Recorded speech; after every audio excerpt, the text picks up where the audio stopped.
Уважаеми дами и господа, в това видео искам да поговоря малко за икономика.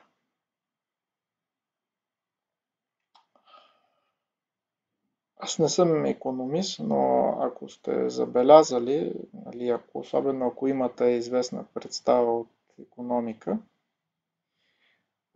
тогава би трябвало да сте забелязали, че тъй наречената икономическа наука няма никакъв практически полезен резултат. И ще изтъкна няколко примера. Първият от тях е историята с структурните реформи, налагани от Международния валутен фонд и Световната банка.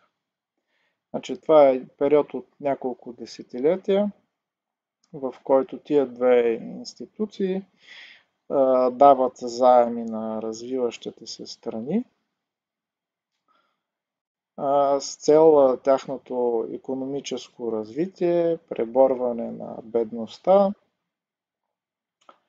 на глада и така нататък. Но тези заеми се даваха под условие. И това условие бяха така наречените структурни реформи, т.е. това са промени в икономиката на държавите, получаващи заеми, като налаганите мерки се свеждат до несветата троица на либерализма, а именно приватизация на държавни и общински фирми, дерегулация на пазара и свиване на държавните разходи, главно на социалните разходи. И държавите получателки на тия заеми са доста много, дори България е получавала заеми от Международния валутен фонд. И цялата схема изглежда така смислена. В смисъл, ето ние даваме тия пари на заем, но искаме да се погрижим, вие като получатели на заема, да развиете икономика и да можете да ни ги върнете. Затова ние знаем, имаме и топ икономически експерти, ние знаем как се прави икономика, направете тези и тези реформи, тия, които споменах, и ще получите икономическо развитие, ще преборите бедността и така нататък. Но в резултат няма нито една държава, която да е постигнала икономическо развитие и да е станала богата благодарение на структурните промени, налагани от Международния валутен фонд. В същото време и долу-горе в същия период, там от 50-те до към 90-те години, Южна Корея, Тайван, а сега и Китай постигат икономическо развитие, стават високо развити, високотехнологични държави, но с мерки почти напълно противоположни на налаганите от Международния валутен фонд и Световната банка. Тоест тия държави изцяло регулират икономиката си, т.е. никакъв свободен пазар не говорим, прилагат протекционизъм, т.е. отново никакъв свободен пазар.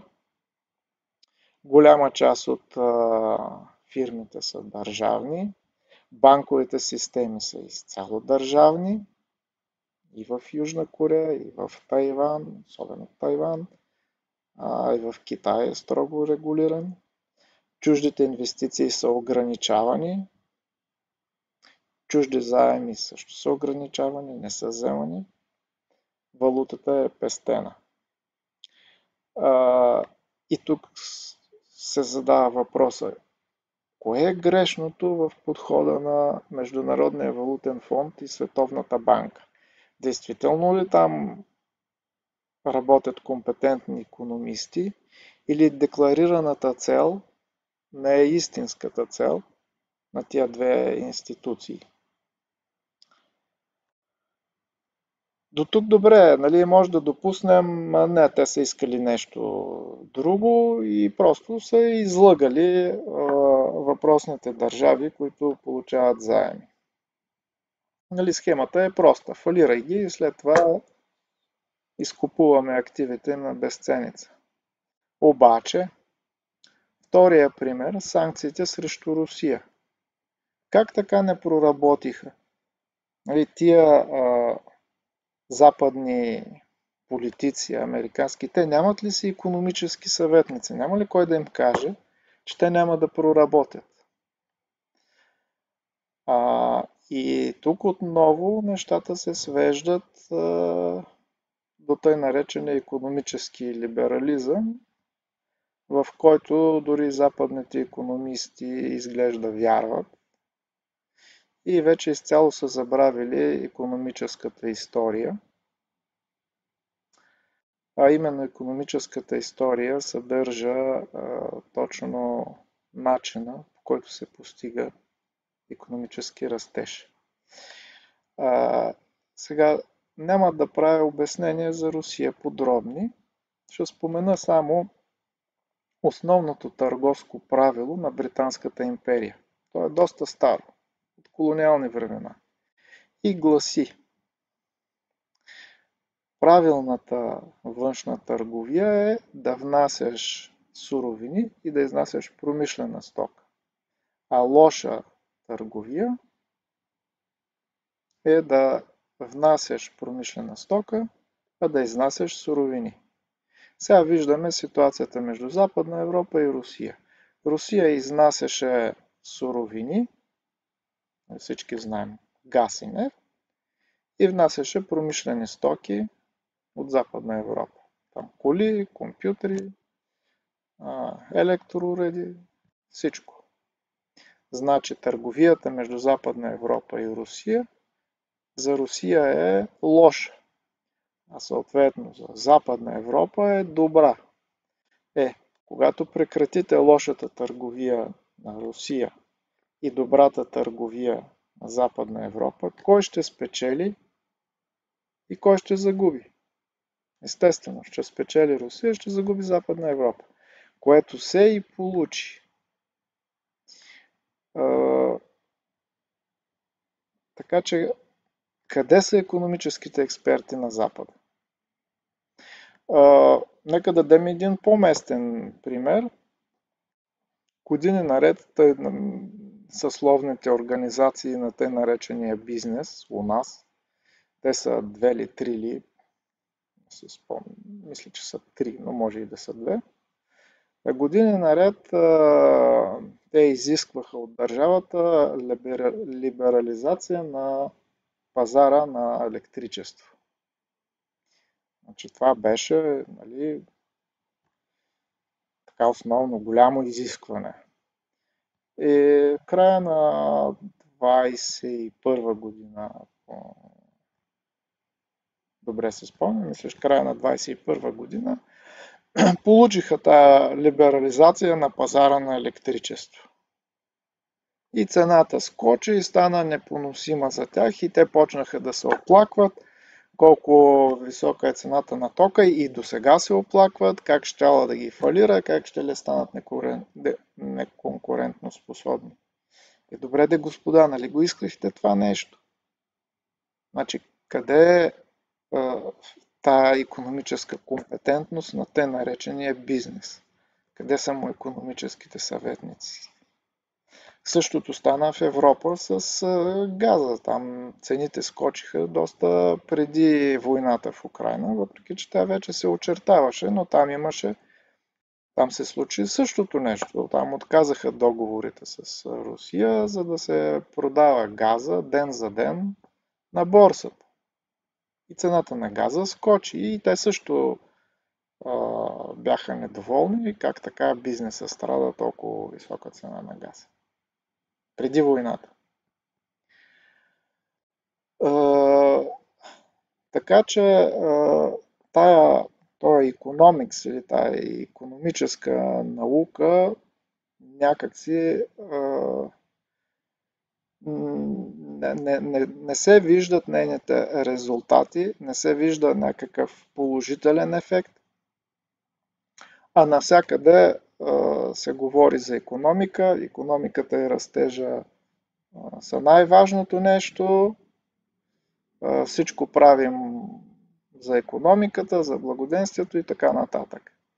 Тоест, имаме някакво такова разминаване, което изисква обяснение. И понеже това не е ситуация, която е формирана днес, тя е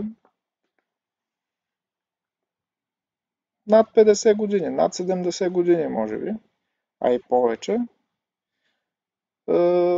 Така че реално възниква въпроса защо е така и фактически икономистите на него не само не отговарят, те в общия случай не си го и поставят този въпрос. И според мен затова се налага не икономисти да се позанимаят с тази задача. Сега нямам нищо против икономистите, вероятно, предполагам, много от тях са честни хора и правят това, което могат, това, на което са ги научили, но в интерес на истината, когато цялата група се отклони от правилния път, е доста трудно отделен индивид или от няколко души да тръгнат в друга посока. Това е нещо като да започнат да дисидентстват или да си отрежат клона, на който седят. Докато за неикономисти този проблем не съществува.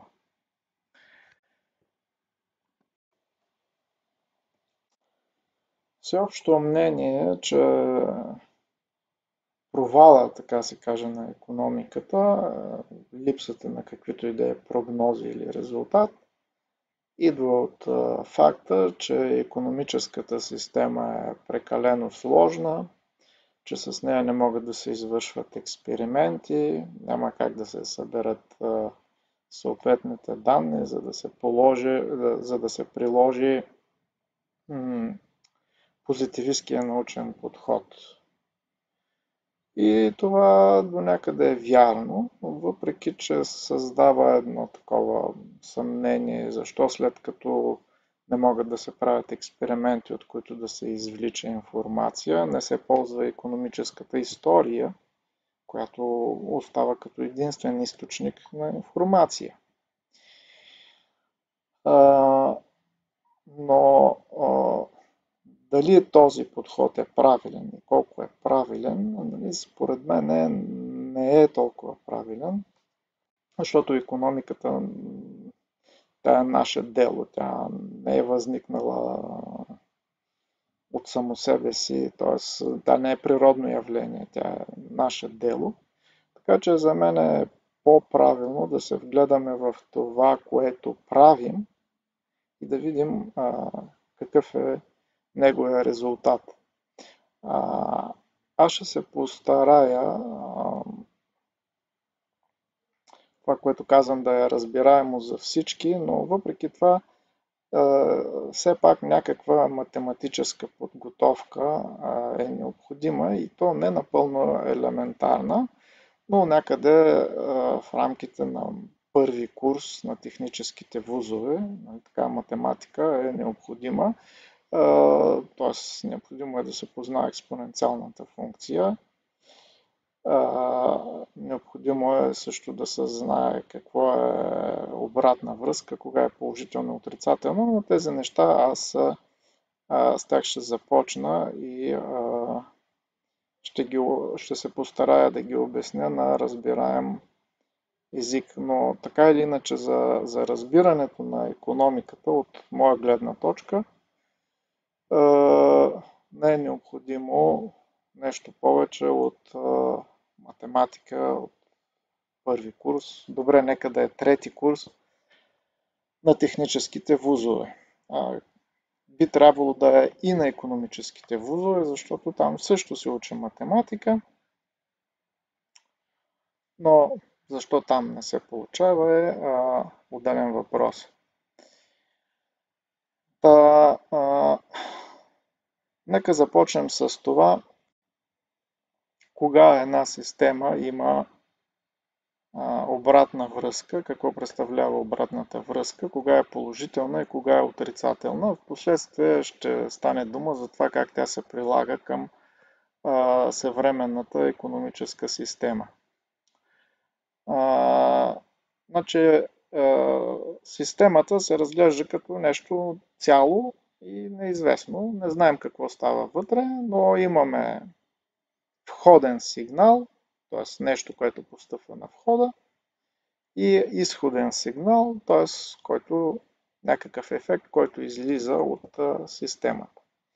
Обратната връзка представлява такава връзка, която част от изходния сигнал го връща на входа на системата и по този начин влияе отново на изхода на системата. Значи, тая обратна връзка е положителна тогава, когато сигнала, минаващ по нея, се събира с входния сигнал и увеличава изходния сигнал. Значи увеличение изходен сигнал се връща на входа, увеличава входния сигнал, така се увеличава изходния сигнал. И така се получава затворен кръг, в който изходният сигнал постоянно се увеличава, системата никога не може да бъде в равновесие, т.е. тя, така се каже, експлодира. Има много примери в природата за действието на така положително обратна връзка. Ядреният взрив, между другото, съдържа така. Отрицателната обратна връзка съответно е обратното. Част от изходния сигнал минава на входа, но да речем се изважда от входния сигнал и го намалява, тогава това намалява изходния сигнал. Намаление изходния сигнал идва отново на входа, намалява входния сигнал и така изходния сигнал се стабилизира. Тоест, обратната връзка води до стабилно състояние, отрицателната обратна връзка води до стабилно състояние на системата, докато положителната обратна връзка дестабилизира системата. И това е принципно положение, което може да се прилага в много сфери от науката и техниката, особено се прилага в електрониката, тъй че то не е нещо, което аз съм измислил. Него го има от отдавна. На много места се прилага, като се почне от асансьорната врата, да се стигне до звуковия аудиоусилвателя и управлението на движението на роботи. Така че това нещо ще се опитаме да приложим към икономическата система. И това, върху което искам да се спра, е всъщност основното действие на всички активни икономически обекти. Под активни икономически обекти имам предвид фирмите, т.е. производители, търговци, а не потребителите, защото те също се водят икономически агенти. Всички фирми работят за печалба, получават печалба и я реинвестират в разширяване на производството. На това нещо искам да наблегна, защото то е ключов елемент за капитализма. Понякога може да срещнете мнение, че не как печалба е имало от антични времена, имало в средновековието, винаги е имало печалба. Не е никакъв проблем печалбата. Тук има известно бъркане на доход и печалба, но онова, което прави капитализма капитализъм, не е и точно самата печалба, а нейната реинвестиция в увеличаване на производството. Значи това нещо вече го няма в античността, няма го в средновековието. И това е ключовата характеристика на капитализма. Нали? и на него се дължи този икономически скок, икономически бум, който капитализма извършва. Тоест на реинвестирането на печалбата в разширяване на производството за още печалба. Сега, поставяме се на мястото на един инвеститор. За него икономическата система е така черна кутия, за която говорихме. Той влиза на входа с някаква сума. Инвестира. Какво става в икономиката не ме интересува. Важното е, че той излиза от нея с същата сума плюс печалба. Т.е. сумата му се увеличава. Той взема целият изходен сигнал и го връща на входа. Т.е. инвестира първоначалната сума, всъщност формално нея може да не я вади като инвестиция, само печалбата да реинвестира, все същото е. Значи цялата сума от изхода влиза на входа. Ето това е нали, доста силна положителна обратна връзка.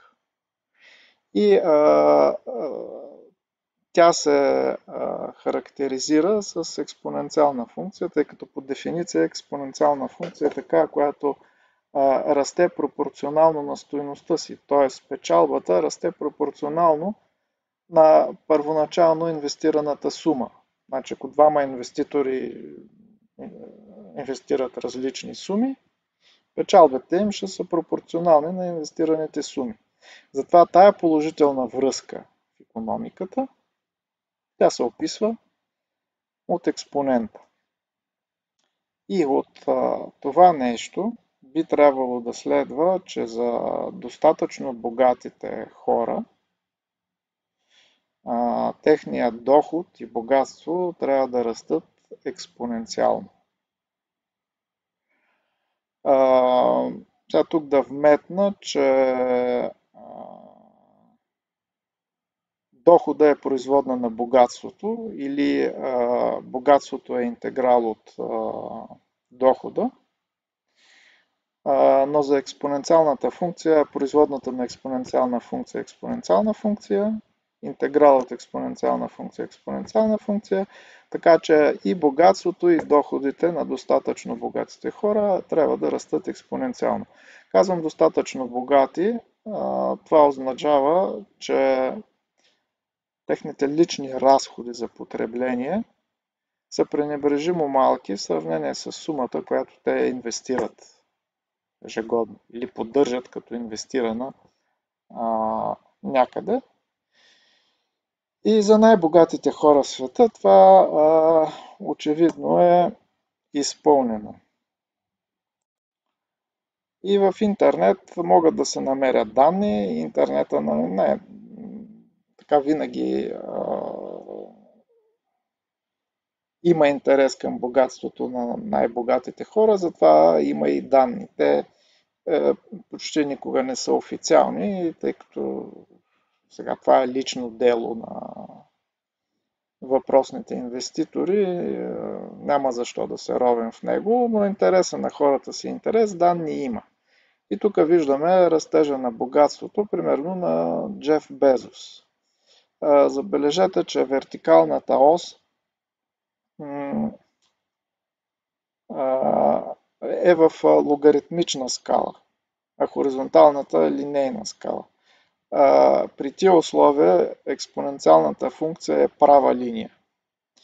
И тук с точки е показано тъй нареченото богатство на Джеф Безос в милиарди долари, а червената линия е експоненциална функция. Виждаме доста добро описание на богатството чрез експоненциална функция. По-нататък виждаме и данни за Бил Гейтс. Доста интересни, между другото. Ето, като се тръгне от 85-та до тук 95-та до 2000-та година, 15 години. Нали, различните цветове на точките са различни източници за богатството на Бил Гейтс. Виждаме отново, че добре се апроксимират с експоненциална функция. Интересното е спукването на .com балона, който беше свързан с инвестиции в интернет.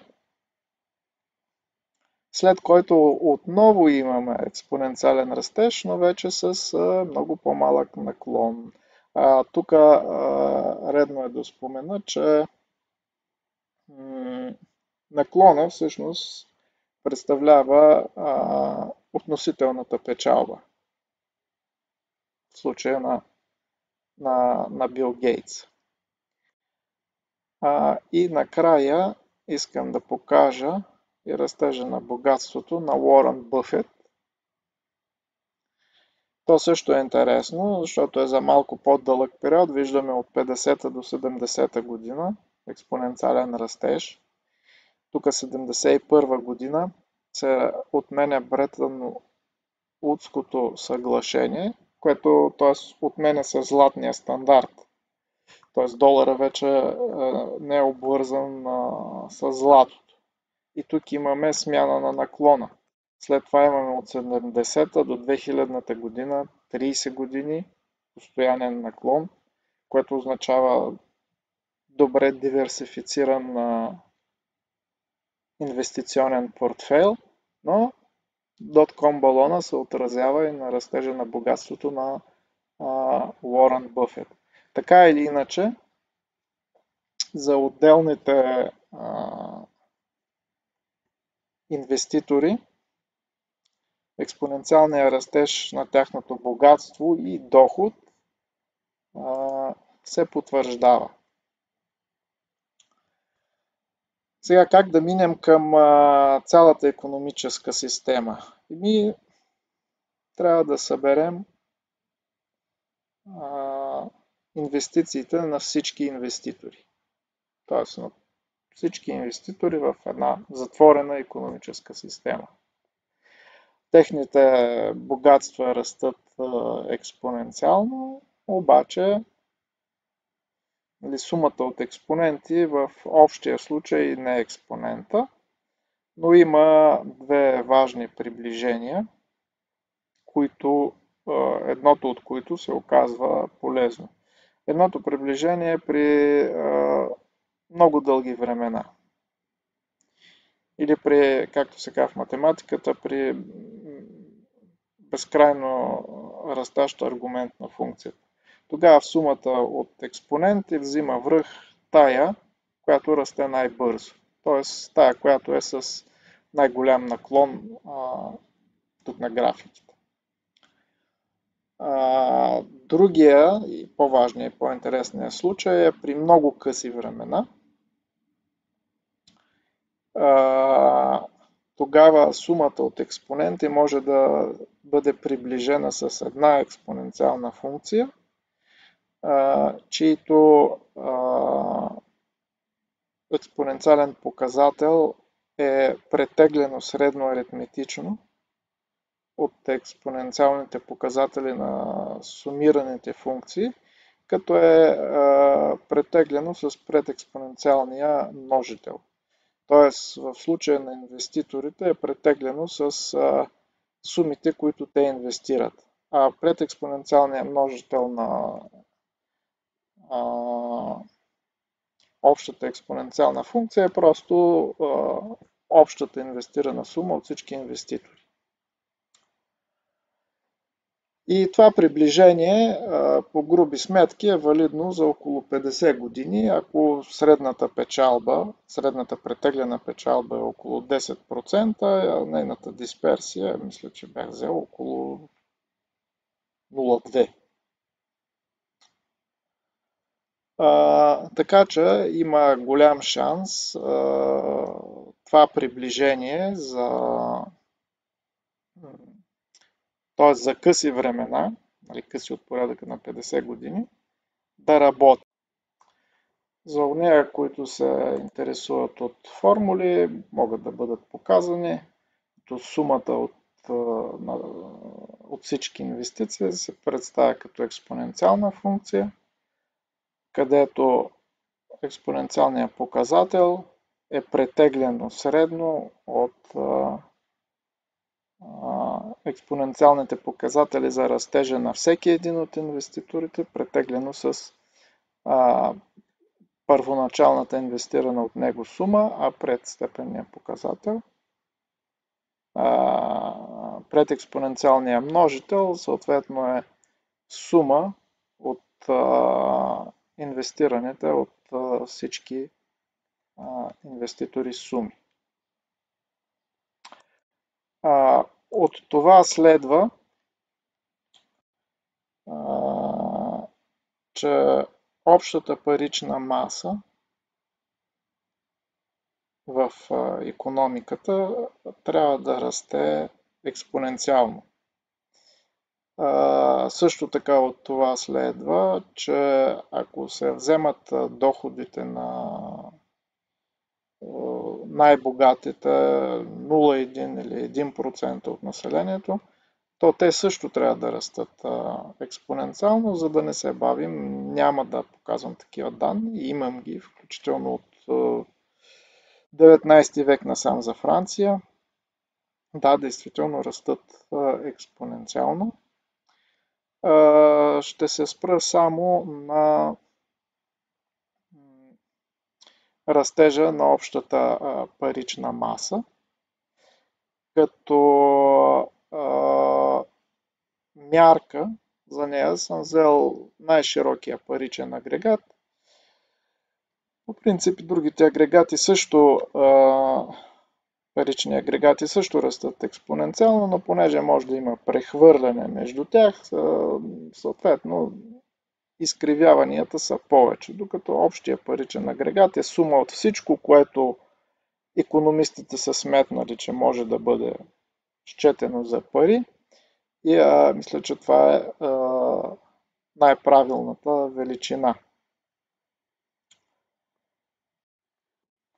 Данни за паричните агрегати на отделните държави могат лесно да се намерят, тъй като всяка банка поддържа такава статистика, която обикновено е достъпна по интернет. Сайта на Федералния резерв на САЩ в Сент Луис има такава база данни за много държави, откъдето могат да бъдат взети и използване. И аз съм направил това за над 30 държави, 32 или 36, включително еврозоната. Но тук ще покажа само 4. Първо, това е България, която за нас е интересна. Виждаме, че 90-те години има доста стръмен растеж. Значи, тук следва да обясня, че отново по вертикала имаме логаритмична скала, по хоризонтала имаме линейна скала, което означава, че експоненциалната функция в тия координати е права линия. И тук точките, това са стойностите за М3 паричния агрегат на България, по данни от БНБ, в милиарди лева. А червените линии са апроксимация с експоненциална функция, напасване по-точно, и се вижда, че те доста добре описват три периода на експоненциален растеж. Първият 90-те години е небезизвестната хиперинфлация. Вижда се, че тя добре се описва с експоненциален растеж. Също така има хиперинфлация в Израел някъде до 85-та година, която също се описва доста добре с експоненциален растеж. След това валутния борд, въвеждането на валутния борд прекратява този бърз растеж, вече имаме по-нормален, и следващата промяна на наклона, а наклона е относителната печалба, т.е. средната относителна печалба в икономиката на България. Той се променя отново след имотната криза, спукването на имотния балон през 2008 година. Следващата графика е за Индия. Тук виждаме един доста дълъг период на експоненциален растеж на най-широкия паричен агрегат на Индия. 40, тук е от 65 до 2008. Това са почти 40 години експоненциален растеж. По-долу интересен случай е Швеция. Значи, Шведската национална банка има едно изследване, в което е публикувала данни за най-широкия си паричен агрегат от 1880 година насам. Това е тук в долния ляв ъгъл. Както се вижда, и там имаме експоненциален растеж до 20-те години, когато има една първо инфлационна, после дефлационна криза. И оттам нататък също имаме постоянно някакъв леко изменящ се наклон, експоненциален растеж. И най-накрая за Съединените щати, без Съединените щати не може да мине. Тук също виждаме периоди на експоненциален растеж с редки прекъсвания. И което е интересно, за Съединените щати също има данни от 1880 година. Те са вмъкнати тук долу в вмъкнатата графика и както се вижда от 1880 година до Великата депресия отново имаме експоненциален растеж и след излизането от депресията отново има експоненциален растеж на паричната маса. Всички тия данни, както и за останалите 30 и няколко държави, включително Китай, Саудитска Арабия, Тайван, Русия, Аржентина, във всичките тях се наблюдават такива дълги периоди на експоненциален растеж на паричната маса. А последните два примера тук, които показах на Швеция и Съединените щати, които тръгват още от 19 век, т.е. от когато има водена парична статистика, показват, че тук не става въпрос за съвременно явление, примерно резултат от тъй наречената финансиализация на икономиката, а имаме трайно в повече от 100 години явление, което е основна характеристика на капитализма. Всъщност, по-нататък ще стане ясно, финансиализацията на икономиката е резултат от експоненциалния растеж на паричната маса, който изпреварва възможния реален растеж на икономиката.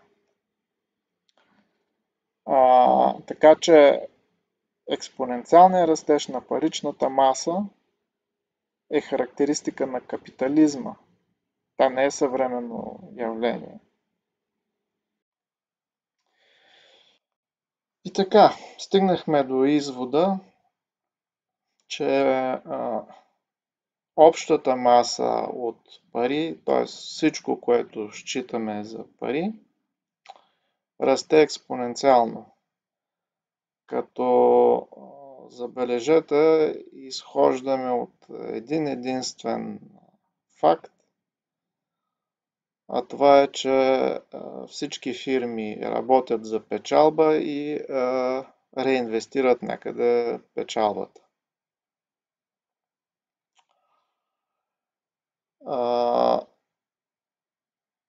Тук въобще не виждаме намеса на държавата, която уж печатала пари. Тоест няма я. Икономистите, и по-скоро икономистите пропагандисти, често казват, не, държавата печата пари, от това се получава инфлация. Тук виждаме, че самата основа на капитализма, т.е.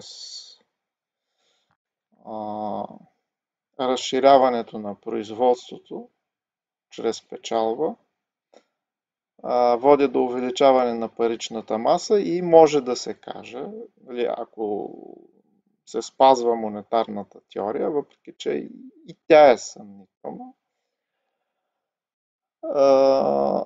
инфлацията се дължи на този цикъл, т.е. на положителната обратна връзка, на образуване на печалба и нейното реинвестиране, което изисква растеж на паричната маса.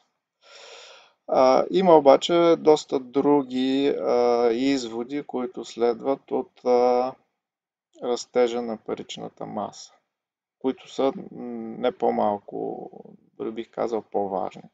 Първият от тях е растежа на дълговете, който също е експоненциален, за който също има данни, нали, на споменатите места, примерно базата данни на Федералния резерв на САЩ.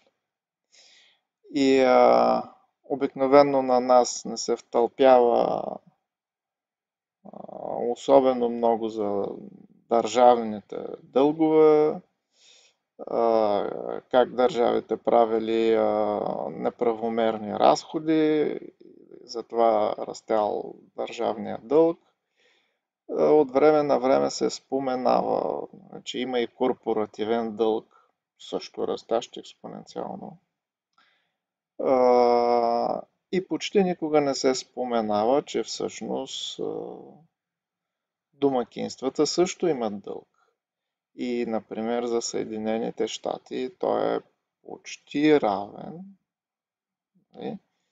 на този на държавния дълг. Така че той също въобще не е малък. И тенденцията е, колкото по-развита икономически е една страна,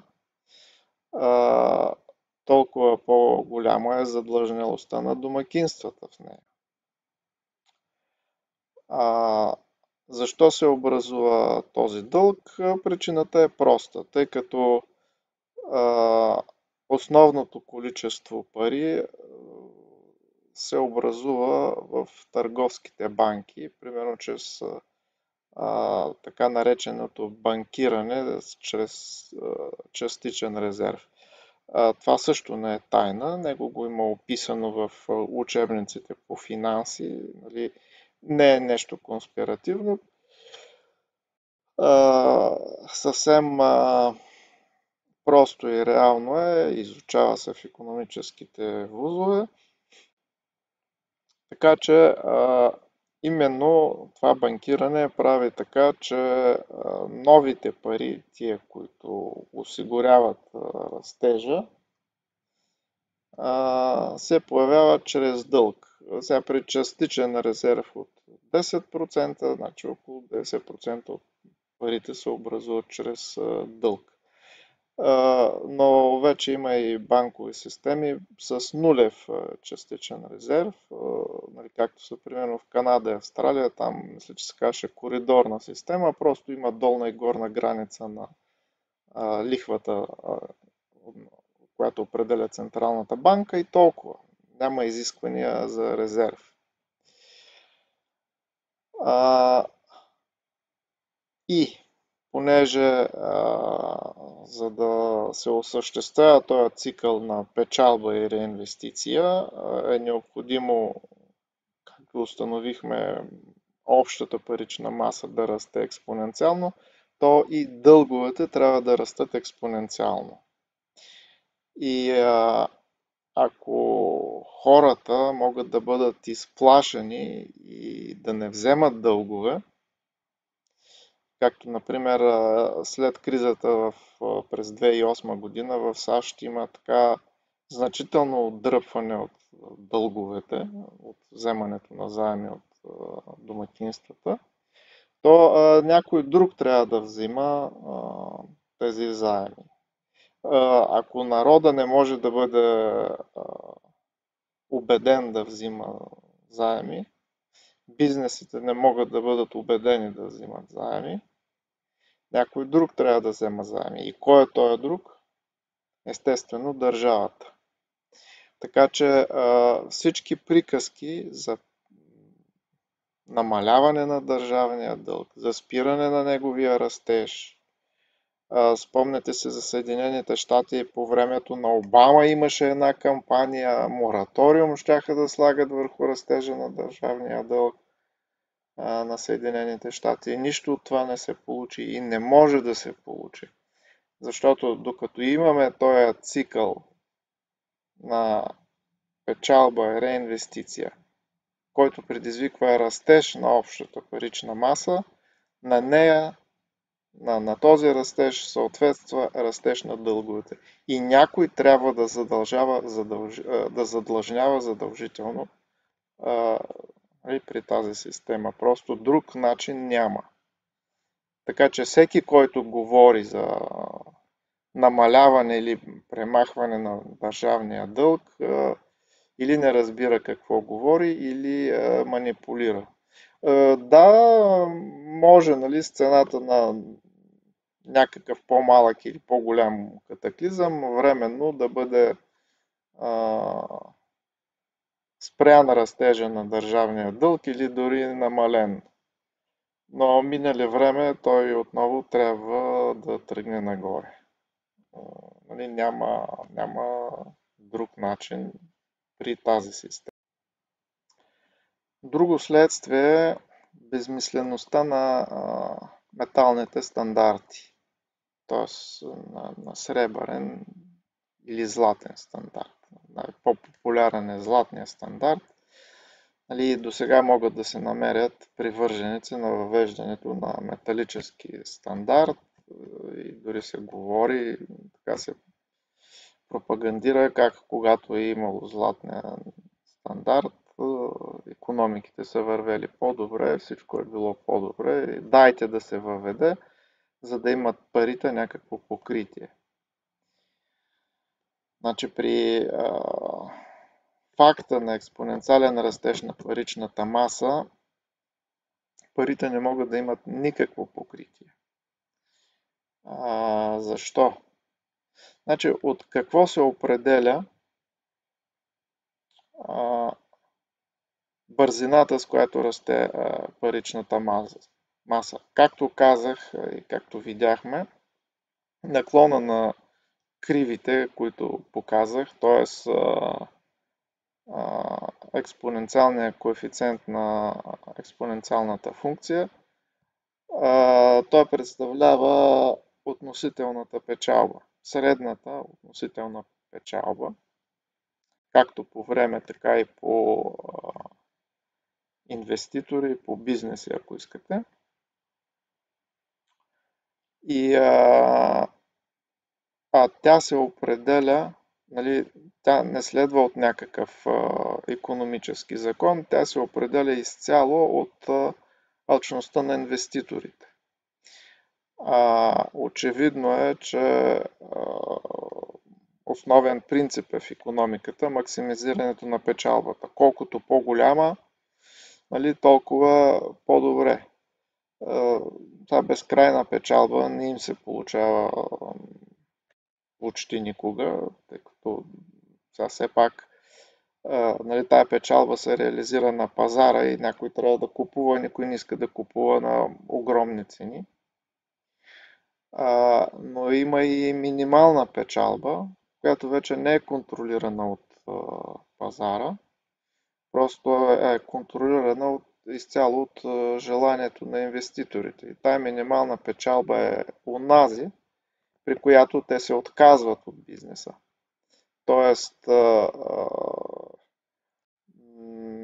примерно, когато печалбата падне до 5%, 2%, инвеститора си казва, това вече не е интересно за мене. Излизам от този бизнес, премествам се на друг бизнес. Значи и тая минимално приемлива печалба, тя се определя от желанието на инвеститорите. Т.е. от тяхното разбиране за приемлива минимална печалба.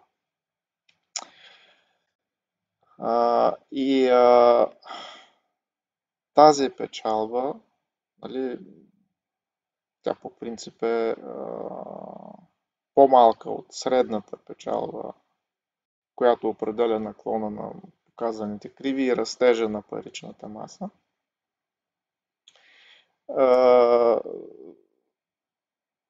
Нали, винаги е по-голяма от растежа на икономиката. Защото икономиката, нали, вече не е обвързана, не е ограничена от желанието на инвеститора, а е ограничена от физическите възможности. Затова какво количество, колко бързо може да бъде произведено. Тоест, тук природните физически ограничения важат с пълна сила.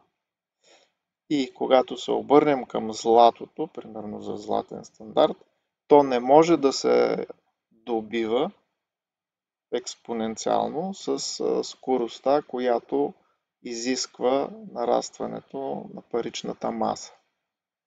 Затова златен и всякакъв друг метален стандарт не може да осигури изисквания от алчността на инвеститорите, растеж на паричната маса. Затова парите при капитализма не могат да имат реално покритие нито с стоки, нито с злато. Това е печалната истина за капиталистическата система. Сега да видим какъв извод можем да получим за неравенството в капиталистическата икономическа система.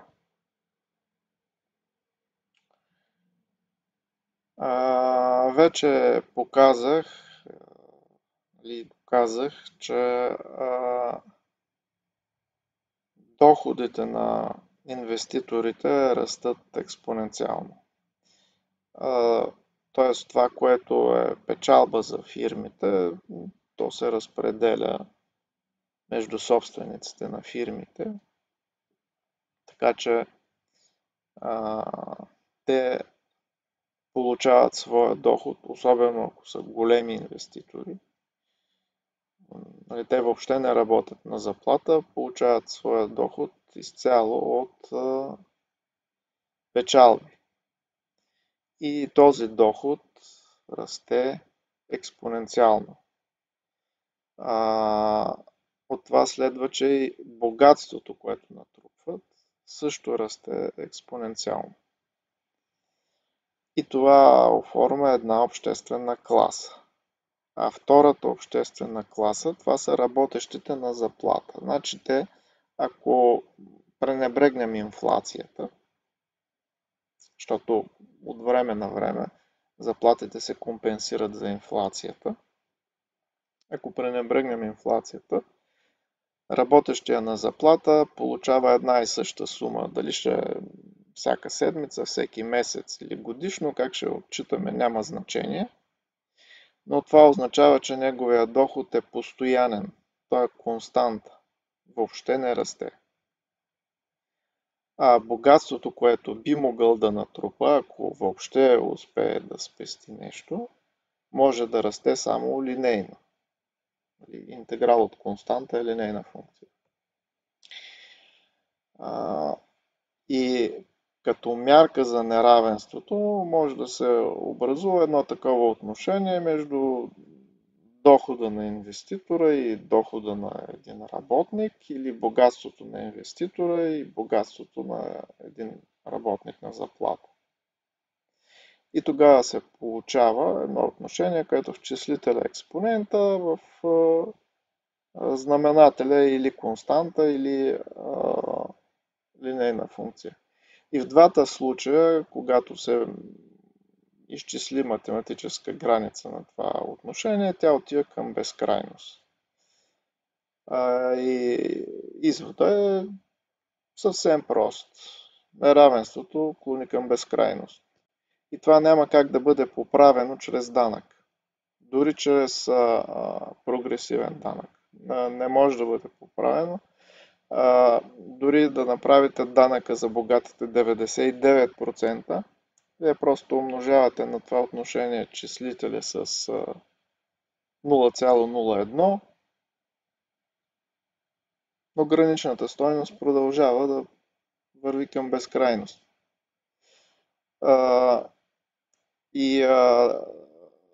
Между другото, има данни, които няма да ги представям тук, за да не удължавам тази прекалено дълга лекция, но има такива данни, разполагам с тях, които показват, че действително неравенството между тези две класи, примерно между най-богатия 1% в Съединените щати и най-бедните 10%. Това съотношение расте експоненциално. В литературата икономическата има данни за растежа на неравенството. Да си спомням там мисля, че също беше от средата или края на 19 век и тогава от тогава неравенството расте експоненциално. Тоест, това също е една такава характеристика на капитализма, и която няма начин да бъде избегната. Тя е просто втъкана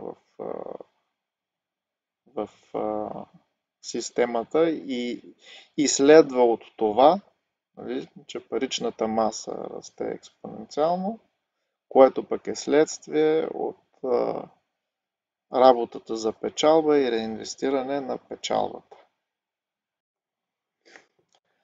Нека сега се върнем на това, с което започнах, а именно положителната обратна връзка. Както казах, система, в която действа положителна обратна връзка, не може да бъде в равновесие.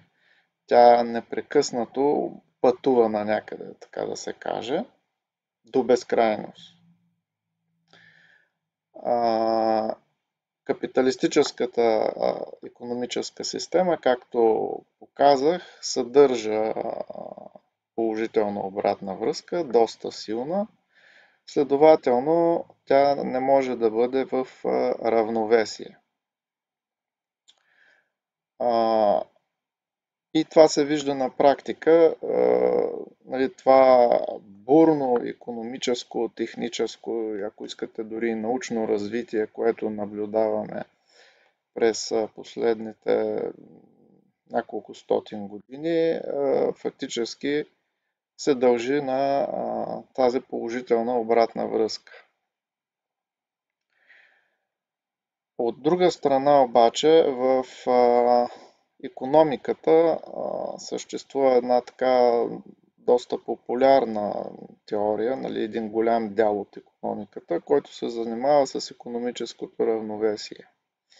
И има такава теория, която на английски се нарича General Equilibrium Theory, и на чиято основа се строят различни модели за равновесие в икономиката. Най-същественият и често използван и цитиран резултат от тази теория е, че виждате ли, когато икономиката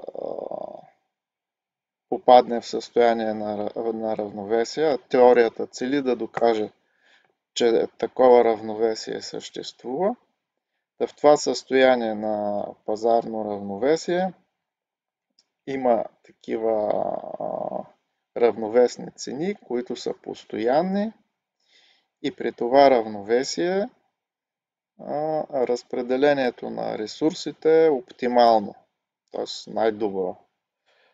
Често се казва, че е Парето оптимално, като под това се разбира, че ако някой от икономическите агенти подобрял положението си на пазара, то положението на друг икономически агент ще се влоши. Нали, какво означава положение на пазара е друг въпрос, но от тук проистича твърдението, че капиталистическата икономика е ефективна. Да, но това очевидно изпада в противоречие с това, което казах и показах, че капиталистическата икономика не може да е в равновесие. Ако не може да е в равновесие, то тя не може да е ефективна. И как да се разреши това противоречие? Тук За икономистите такова противоречие няма, тъй като те въобще не се занимават в тяхната наука, тази положителна обратна връзка не се отчита. Нещо повече, в самата теория на всеобщо равновесие няма пари, няма банки, няма инвестиции и съответно няма и тази положителна обратна връзка. И по този въпрос, понеже нали, това твърдение може би за някой ще изглежда шокиращо, но затова по този въпрос съм подготвил част от една лекция на световно известния икономист Янис Варуфакис,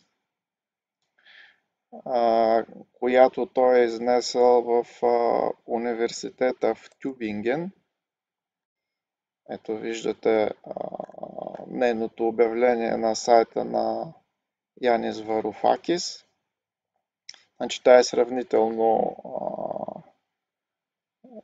прясна, така да се каже, от 3 февруари 2020 година и е наречена от економикс без капитализъм към пазари без капитализъм.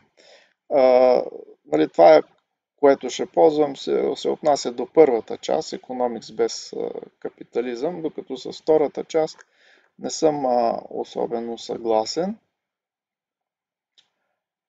Но нека чуем за какво става дума. In microeconomics, in general equilibrium theory, money is impossible to add to the model. So there is no real time and there is no money in the economics that students learn. Most of them don't realize it because they talk about prices. They say the price of coffee. But that's not a monetary price. It's a relative price. How many grams of coffee do you get for one tea bag? But that's barter. That's an economy that is non-monetized. So all the economies in the economics textbooks that you get taught, not just in this great university, but in every university, doesn't have time in it, doesn't have money in it. Doesn't have debt either. Because if you don't have money, you don't have debt. And if you throw debt into any macroeconomic or microeconomic model, you can't solve it. So you don't have money, you don't have time, you don't have debt, then you don't have interest rates, really. Тук виждаме професор Варуфакис да говори малко по-общо, нали, не само за теорията на икономическо равновесие, а за целия економикс, като казва, че нали, в него няма пари, няма дългове, съответно няма лихви, няма и инвестиции, няма и банки, въобще никакви финанси. Това означава, че общата теория на икономическо равновесие не би могла да отчита инвестиционния процес и положителната обратна връзка. Ако отворите учебници или монографии посветени на теория на икономическото равновесие, там това нещо се потвърждава. В моделите на икономическо равновесие няма печалба, няма и инвестиции.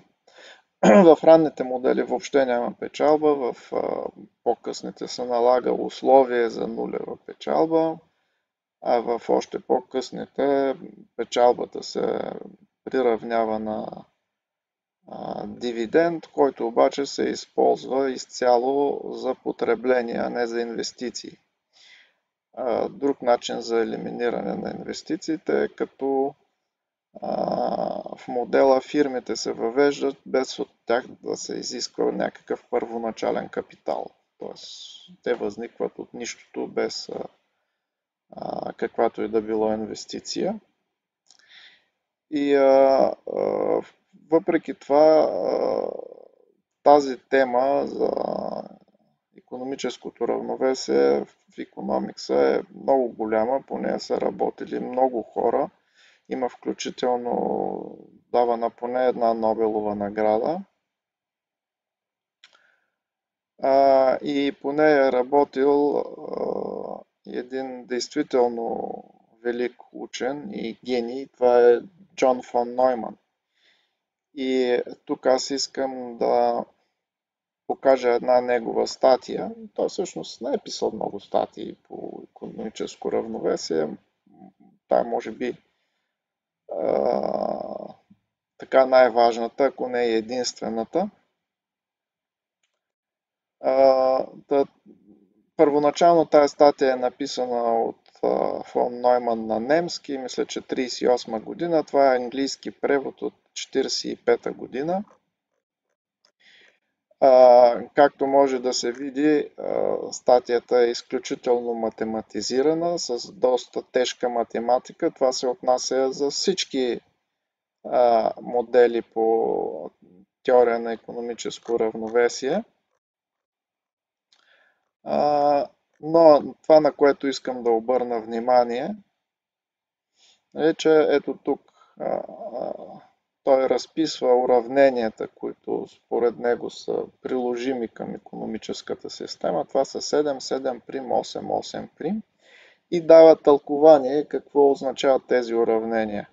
И тук четем за 8 и 8'. Значението им е: в равновесие печалба не може да бъде направена или получена от никой производствен процес. В противен случай цените или лихвите ще се покачат. Тоест, ако в системата има печалба, не може да има постоянни цени. Тоест, равновесие не може да бъде получено. Тоест, тук виждаме, че самите разработки по теорията стигат до този проблем, че ако има печалба, няма равновесие. Печалбата е основата на инвестицията, защото именно, ако не цялата печалба, то поне част от нея се инвестира, но в един бъдещ момент. Сега аз и не случайно съм подбрал статия на фон Нойман, не само защото той е един от гениите на планетата, а и заради това негово заключение, т.е. тая негова вметка, че ако в системата се образува печалба, то в нея ще има инфлация. И следващото, което искам да отбележа, което е не по-малко фундаментално и което го спомена и на което наблегна професор Варуфакис, е, че в икономикса няма време и по-специално в теория на икономическото равновесие също няма време. И това е някакси естествено, тъй като теорията търси състояние, а не описва процес. Инвестицията и реинвестицията са процеси. Получаването на печалба за даден период от време също е процеси. Теорията на равновесието търси състояние. Състоянието е точка във времето. То не се разгръща във времето, така както процеса. Или, според както е заглавил лекцията си професор Варуфакис и според както казва в самата лекция поне веднъж, имаме икономикс, в който няма капитализъм.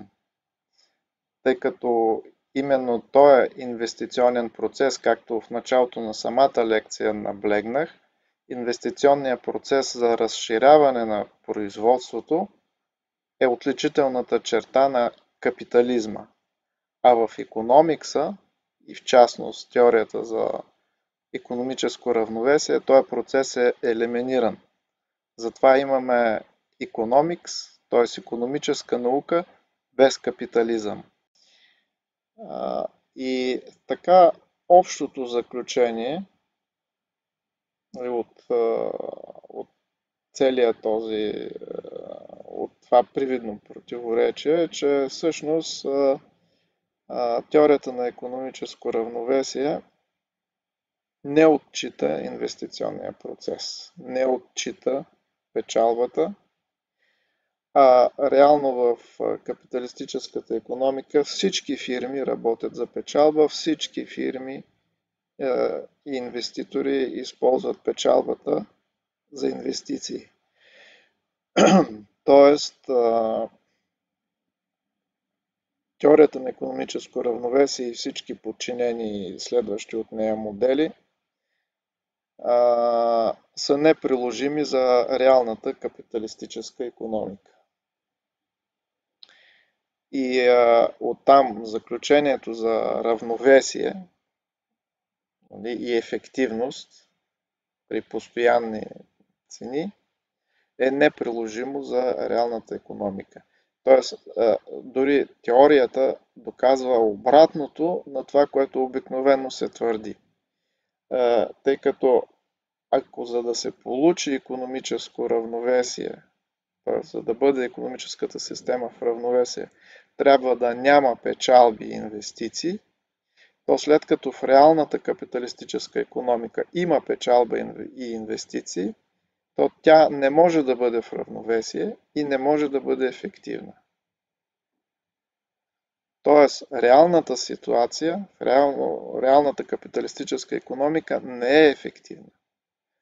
И това твърдение е точно обратното на това, което се разпространява благодарение на икономикса и на тази теория за икономическо равновесие. Точно обратното.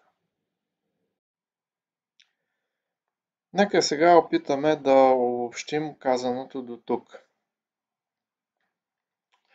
Първо, дефиниращото капитализма икономическо отношение е образуването на печалба от тъй наречените инвеститори и нейната реинвестиция в разширяване на производството за добиване на още печалба.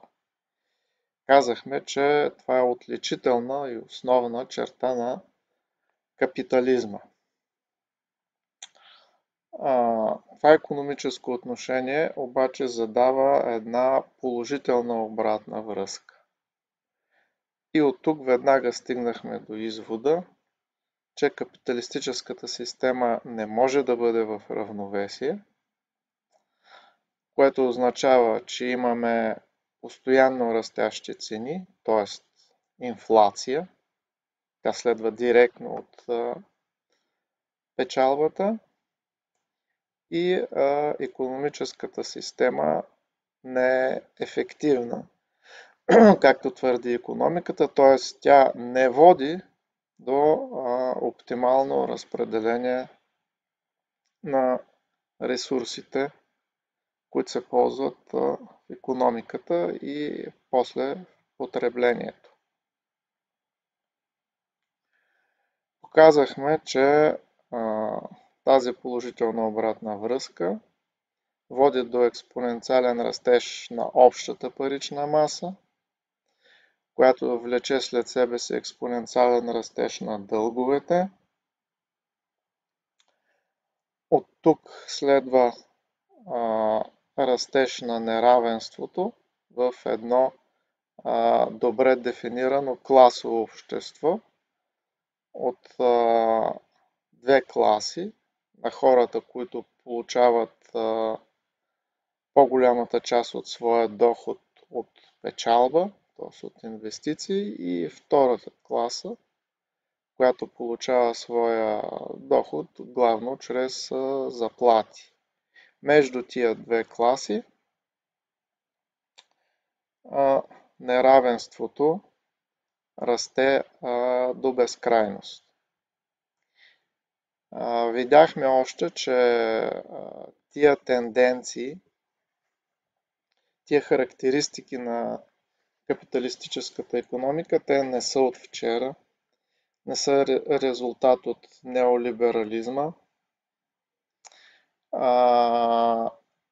Те се наблюдават откакто има икономическа статистика, т.е. от средата на 19 век, в някои случаи дори от началото на 19 век.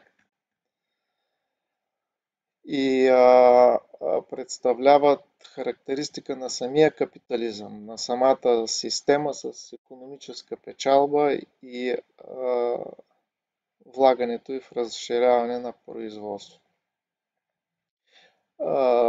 Нещо повече, либерализма или самата икономическа наука, която всъщност е класова идеология, те следват от тия характеристики на капитализма, тъй като растящото неравенство съсредоточава огромна сума пари в ръцете на малко хора. И съответно в техните ръце попада голяма власт. И именно това прави възможно тези хора да разпространяват в обществото именно своите класови интереси. И в момента има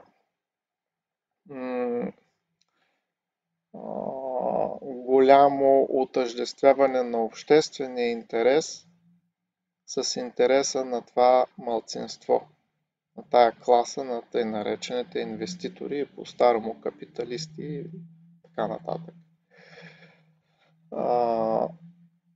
Самия икономически растеж, в който така е изтъкнат като светая светих, най-важното нещо в нашето общество, не е обществен интерес, то е интерес на капиталиста, тъй като именно икономическия растеж следва от тая положителна обратна връзка. Ако него го няма, няма печалба и съответно няма растеж на богатството на богатите.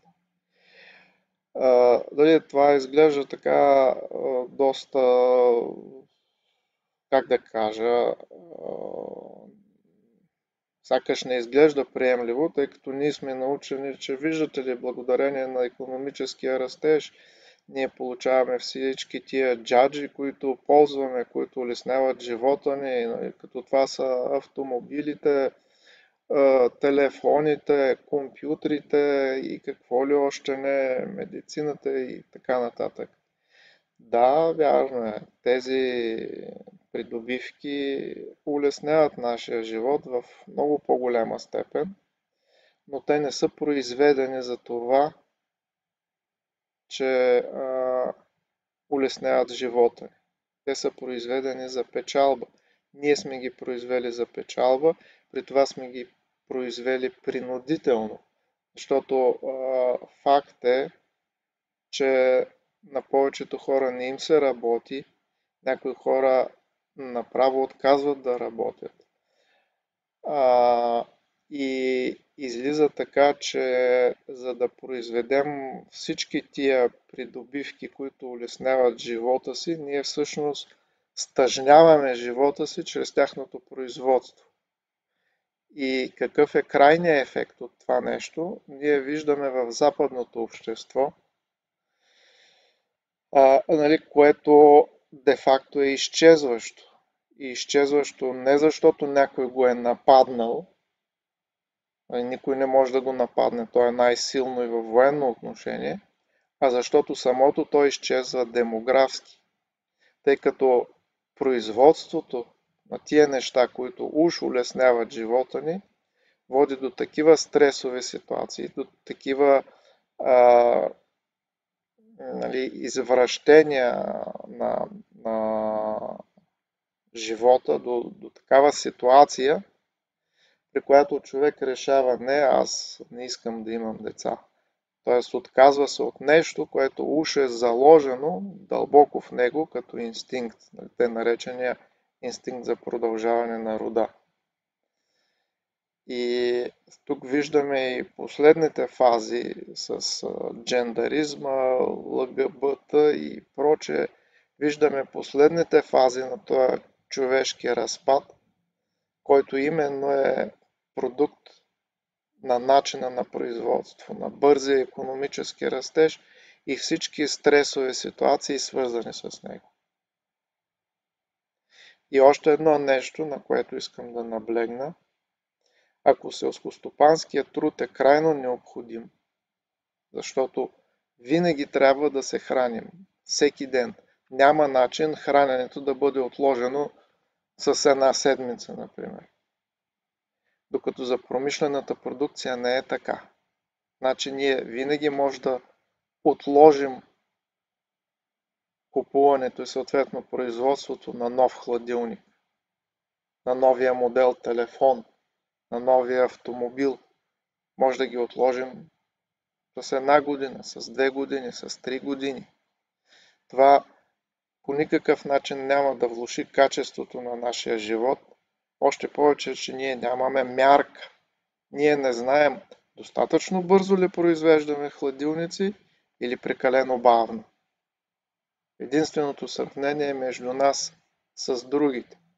Ние с американците, ние с западноевропейците с китайците и така нататък. Което означава само едно. Ние се надбягваме един с друг.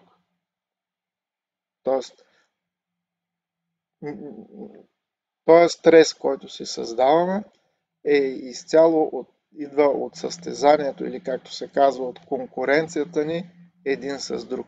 А тя не е необходима. Тя също следва от една западна философия, в дъното на която стои дарвинизма и твърди, че хората, нали, тя го твърди за животните, но това моментално е пренесено за хората, или по-скоро е обратното. Англосаксонския модел на конкуренция и борба за оцеляване е пренесен върху животинския свят от самия Дарвин. Значи тая конкуренция между хората, тя не е естествена, а именно тя е заложена в англосаксонския икономически и обществен модел и именно за това всички тия, които я възприехме, включително ние, в момента и китайците, няма да избегнат резултата, който постигна Западна Европа, а именно самоунищожение чрез липсата на деца по демографски причини. Така, веднага би се задал въпроса, добре де, но друга система няма.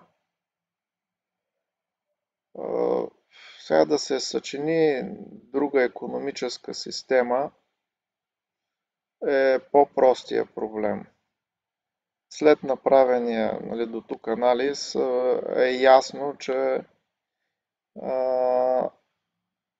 бъдещата алтернативна икономическа система, ако ще се строи такава, то тя трябва да бъде без печалба. И действително не е трудно да се измисли такава система. Когато нямате печалба, двукласовото общество ще изчезне по естествен начин, тъй като никой няма да има интерес от притежаването на средства за производство. Притежаването на средства за производство има единствена цел смъкването на печалба.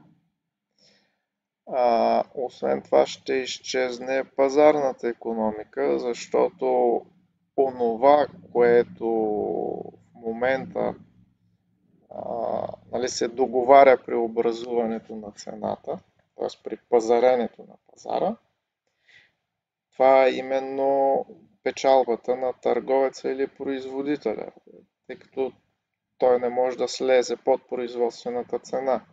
Когато нямате печалба, цените са фиксирани. Те са равни на производствената цена на стоките, която пък е равна на сумата от заплатите на хората, които са я произвели. И така ще имате равенство между цена на стоки от една страна и раздадени заплати на хората от друга, което означава, че парите имат пълно стоково покритие, т.е. за всеки лев получен като заплата има съответната произведена стока.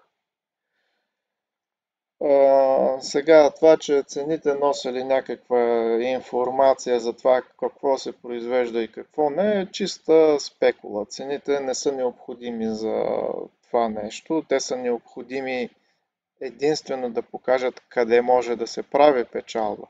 А иначе в който и магазин да отидете, в който и склад да отидете, всеки ще ви каже, тая стока се изчерпва и склададжията поръчва повече от нея. Другата стока застоява и склададжията не поръчва повече от нея. Ето ви е информацията за това какво трябва да се произведе и какво не трябва да се произведе. Ако нещо се продава, произвеждаш повече. Ако не се продава, не го произвеждаш. Няма нужда от планиране. За няколко години се установява стационарно състояние и край. Така че създаването на такава икономика без печалба е, нейният дизайн е сравнително лесен. Примерно още менеджмента на парични капитали се замества с менеджмент на работна сила. Прилича ли една такава икономическа система без печалба на бившия съветски социализъм? До някъде да, но само до някъде, защото в бившия съветски социализъм предприятията също формираха печалба и тя също създаваше проблеми. Именно тия проблеми изхождаше необходимостта от субсидиране на уж губещи предприятия, което беше причина за такава идеологическа атака, понеже виждате ли капитализма бил ефективен, според както показахме, че всъщност това не е правилно, той не е ефективен, а пък социализма, виждате ли, не бил ефективен, защото държавата субсидира разни предприятия. Така че в това отношение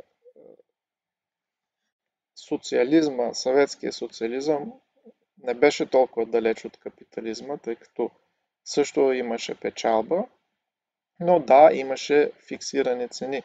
Но когато предприятията ви имат печалба, не може да имате фиксирани цени, както преди малко обясних. Затова и при социализма периодично, макар и на големи периоди, се налагаше увеличаване на цените.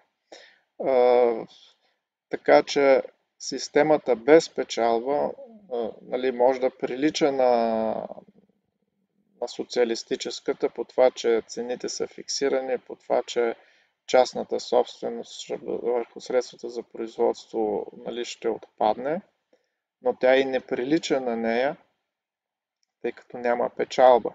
А в социалистическата предприятията също формираха печалба. Сега, другото сходство между капиталистическата и социалистическата система, това е начина на производство и това е една много широка, така и много важна тема, защото начина на производство, от гледна точка на отделния работник, който стои на една машина, или служителя, който работи нещо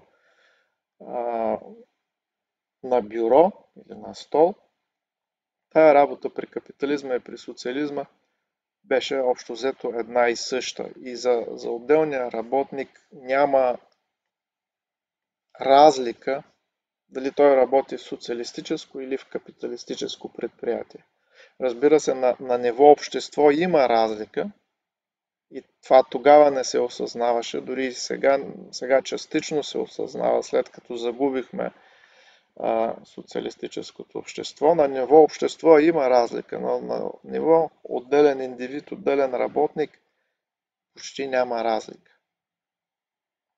И този начин на производство, той не е подчинен на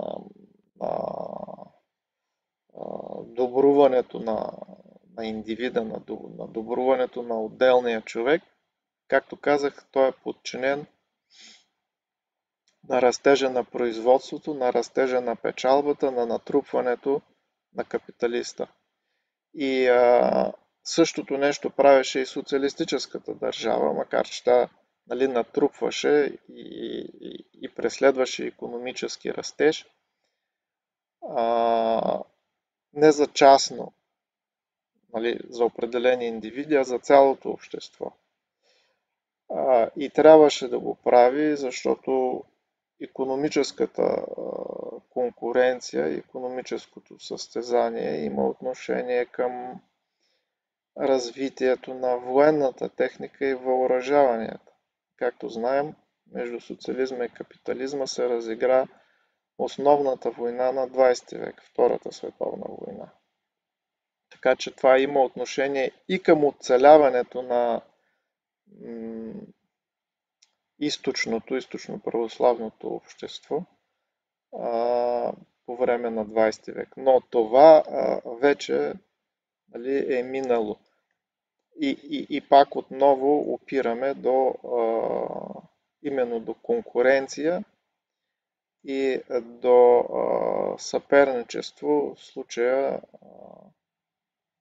между народи, между цели големи общности. Но така или иначе, това, което исках да кажа, че начина на производство,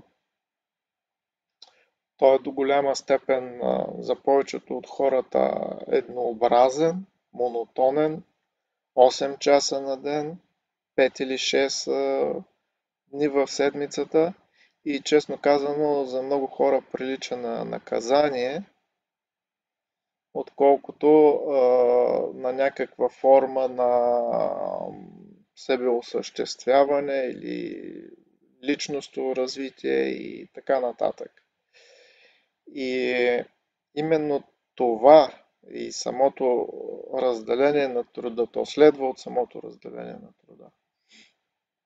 Тая, нали, монотонност, тая, така се каже, това обезсмисляне на труда е и един от основните фактори за деградация на хората, както при капитализма, така и при социализма. И това е, може би, основното нещо, което трябва да се промени в едно бъдещо общество. Тоест, начина на производство трябва да бъде така изменен, че в него да има повече разнообразие за отделния индивид. Разбира се, при сегашното, първото, за което човек се сеща при сегашното ниво на технологично развитие, това е автоматизацията, която би позволила да се съкрати работното време. Примерно на половина. Може би и към момента това е възможно. Нали, и тогава този период от живота на човека, в който той е принуден да работи, да извършва някакви безсмислени, монотонни действия, еднообразни, т.е. ще бъде съкратен на половина и съответно в останалото време, нали, всички ще кажат, че мързелува. Добре, нали, нека мързелува, но в останалото време той ще има и възможност да научи нещо друго, да смени професията си, да обърне повече внимание на близките си, на роднините си, на приятелите, на децата си, особено важно на децата и така нататък. Казано накратко, ние сме роби на производството. И това робство има силни негативни ефекти, като разпада на семейството, изоставянето на децата и оттам морален и духовен упадък. И тия негативни ефекти, те се развиват доста бавно във времето. което не кара да си мислим, че виждате ли произведените джаджи, които уж облегчават живота ни, изцяло компенсират тия ефекти. Не ги компенсират и крайните фази, крайният резултат от тия негативни ефекти на робството, на производството, ги виждаме най-вече на Запад, особено последните години. Защо на Запад? Естествено, защото те първи въвеждат капитализма, този начин, свързан с него начин на производство и съответно са най-напреднали в негативните ефекти. Сега те първи постигат демографски срив. При тях семейството е почти унищожено, особено напоследък с джендаризма и допускане на еднополови бракове, което е трудно се намират думи да се опише, но тази ненормалност там вече се приема за нормалност и се узаконява. Но ние се заблуждаваме, като си мислим, че можем да избегнем джендаризма или някакъв друг подобен патологичен ефект, като въведем някакви палиативни мерки, оставим самия процес, който води, т.е. ние мислим, че ще избегнем следствието, но ще оставим причината, т.е. ние ще продължим да следваме този начин на производство, западното обществено устройство, неговото подобие и така нататък, но ще избегнем крайната развала. Ние виждаме вече демографския спад не обхвана и нас, обхваща вече и китайците, след тях ще обхване и индийците. Така че джендаризма на Запад не е случайен. Той е резултат от един дълъг процес и ние няма да го спрем у нас, навлизането му у нас няма да го спрем, ако не спрем този процес. Това се отнася за целия свят. Тук споменах и Китай, но Южна Корея, Япония. Защото няма незасегнати в света от тази ситуация, няма незасегнати от западния мироглед. Така че наистина формалното съчиняване на нова икономическа система е сравнително лесна задача.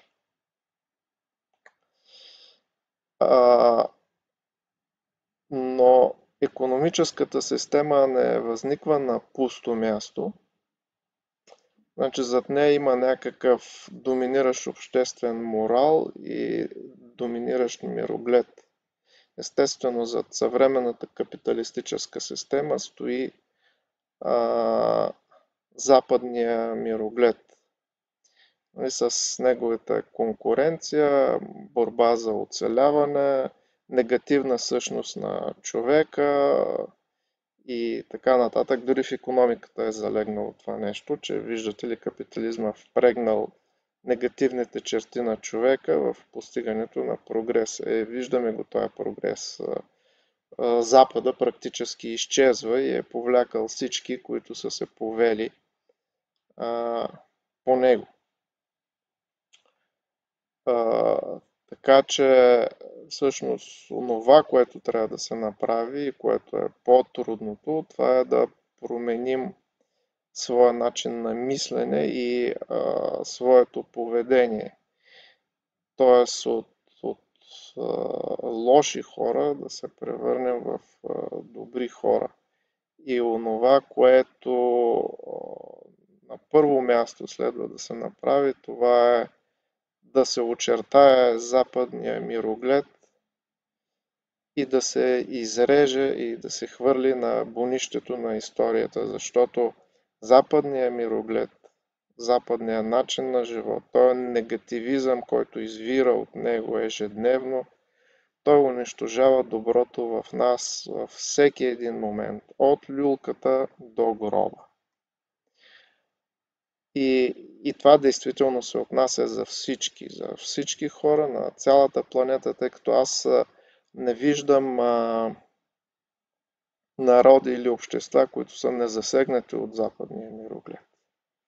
Нали, и ние православните сме засегнати, китайците, индийци, мюсюлмани, африканци, всички по един или друг начин, вярно по различен начин, но сме засегнати от западния мироглед, от западния начин на живот, от западния начин на производство. Така че това е една световна задача, която също не е нерешима. Западния мироглед, неговите принципи, неговите морални или по-скоро аморални устои, те могат да бъдат разбрани, могат да бъдат описани и действително могат дори да бъдат изхвърлени, стига достатъчно хора да се заемат с това.